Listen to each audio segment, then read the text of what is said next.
आणि हे जे बल्ब वगैरे काय ह्याचं काय? हे हिटसाठी लावले जाते. म्हणजे यात कसं आहे, आता 4 पॉईंट आहेत. याच्यामध्ये 3 बल्ब घातलेले आहेत आता.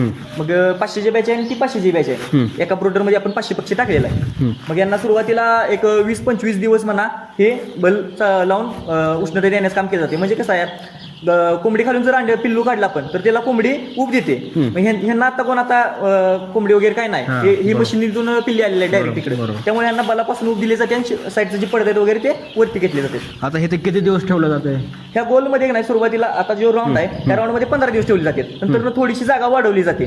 त्याच्यानंतर त्याच्यात एक 10 दिवस ठेवली जाते. नंतर पूर्ण ह्या शेडचा ह्या ब्लॉकची जागा संपूर्ण देऊन टाकली. म्हणजे हे काढून टाकलं? हा, हे काढून टाकायचं.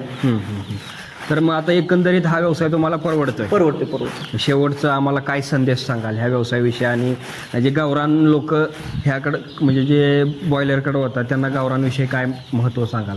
नाही, कसं आहे, आपण गावरान पक्षी करून लोकांना सांगितलं पाहिजे आहे. ब्रॉयलर हे 2 नंबर खाद्य आहे. आपण हे गावरान म्हणजे कसं पूर्वीच्या लोकांपासून चालत आलेला हा प्रकार आहे. हे गावरान आपण आपली जुनी कोंबडी आहे, पहिल्यापासून ही आपण पाळत आलेलो आहे.